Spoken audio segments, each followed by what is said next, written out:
जब कोई व्यक्ति कहता है मुझे आत्मज्ञान प्राप्त हुआ है या मुझे साक्षात्कार हुआ है, इसका मतलब क्या है? किसे प्राप्त हुआ है? क्या प्राप्त हुआ है? जरा बारीकी से सुनिए, इसे समझना बहुत जरूरी है। साक्षात्कार यानी एनलाइटनमेंट शब्द का बहुत बार प्रयोग होता है। इस प्रश्न को हमें विवेक से जानना होगा, अविवेक से नहीं। पूर्णतः बुद्धि से समझने का प्रयास कीजिए।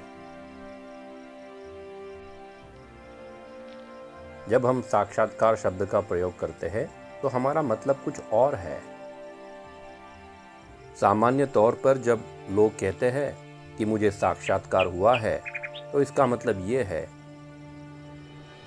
कि मुझे मालूम है सत्य क्या है और आप मेरे पास चले आइए, मैं आपको बताऊंगा।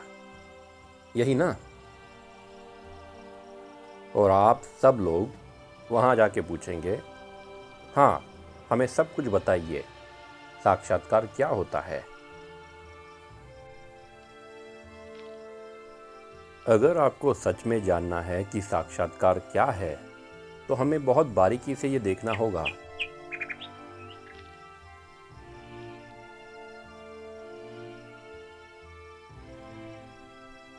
जब हम किसी ऐसे व्यक्ति से मिलते हैं जो कहता है कि मुझे साक्षात्कार हुआ है, तो ये कहता है कि मैं बहुत जन्मों के प्रयास के बाद, बहुत समय के बाद, बहुत परिश्रम के बाद इस स्थिति में पहुंचा हूं, अब जाके मुझे साक्षात्कार हुआ है। ये सब तब जब आप पुनर्जन्म में विश्वास करते हैं। और जब वो व्यक्ति कहता है कि मुझे साक्षात्कार हुआ है, तो उसे अब सब चीज़ के बारे में सब कुछ मालूम है। उसका यह अर्थ निकलता है। तो वह व्यक्ति यह कहना चाहता है कि साक्षात्कार की प्रक्रिया समय के अनुसार होती है। साक्षात्कार धीरे धीरे समय के हिसाब से होता है। उसमें आपको अलग अलग अनुभव आते हैं, अलग अलग ज्ञान मिलता है। आप भूतकाल से वर्तमान में आते हैं और भविष्य की चिंता छोड़ते हैं, यानी समय और उसकी गति दोनों धीरे धीरे करके पूर्ण विराम में आती है। तो इसमें सच्चा सवाल यह है कि क्या साक्षात्कार समय निर्धारित प्रक्रिया है जिसमें आपका धीरे धीरे विकास होगा और अंत में आप वो बन जाएंगे जिसका हम वर्णन नहीं कर सकते? क्या ऐसा ही है? तो इसमें साफ है कि समय का बहुत महत्व है। तो आपको समय को समझना पड़ेगा। क्या है समय? मैं उस समय की बात नहीं कर रहा जो आप आपके घड़ी में देखते हैं या आपके दैनंदिन जीवन में आप इस्तेमाल करते हैं। मैं उस समय की बात कर रहा हूँ जो आपके मानसिक शरीर ने या सूक्ष्म शरीर ने उसे स्वीकार कर लिया है। तो आप एक हिसाब से कहने जा रहे हैं कि मैं आशा करता हूँ कि एक दिन मैं वहाँ पहुँच जाऊँगा। तो आपने एक इच्छा को जन्म दिया है, और वो इच्छा क्या है कि आप एक दिन उस स्थिति में पहुँच जाएंगे जिसे साक्षात्कार कहते हैं। जब कोई व्यक्ति स्वयं बोलता है कि मुझे साक्षात्कार हुआ है, उन्हें वो नहीं हुआ है, ये बात साफ है। ये उनका अहंकार बोल रहा है।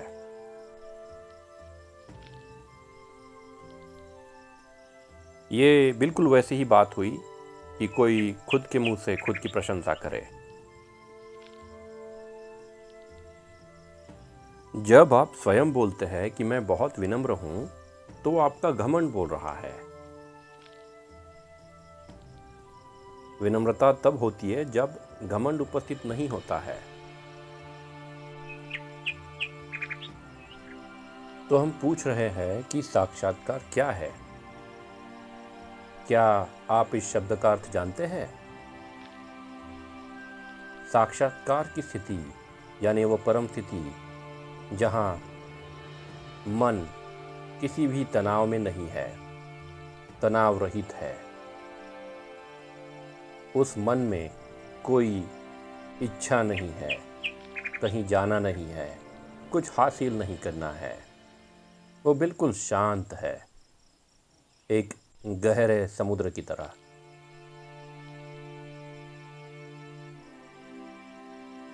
बिल्कुल चिंता मुक्त, भय मुक्त। ऐसी स्थिति जहां मन में कोई तरंगे नहीं है, कुछ बनना नहीं है, कुछ पाना नहीं है।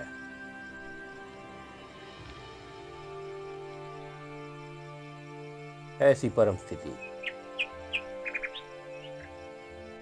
यह एक पूर्ण जागरूक स्थिति है। यह निराशा की स्थिति नहीं है। इस स्थिति में आप जानते हैं कि आपके पास वो सब कुछ पहले से ही है जिसकी खोज में आप है।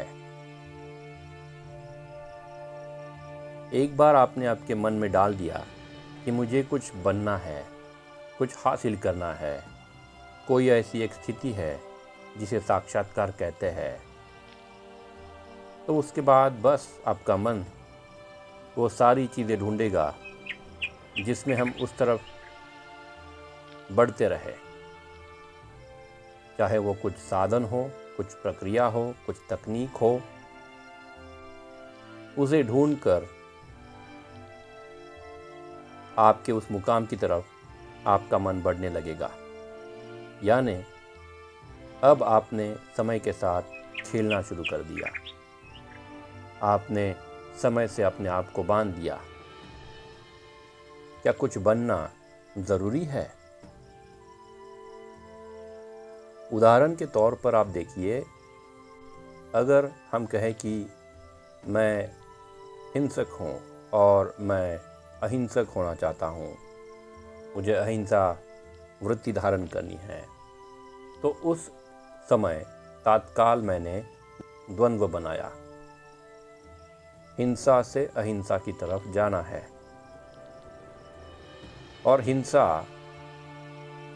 अगर मन की स्थिति है तो अहिंसा भी एक मन की स्थिति है, एक कल्पना है।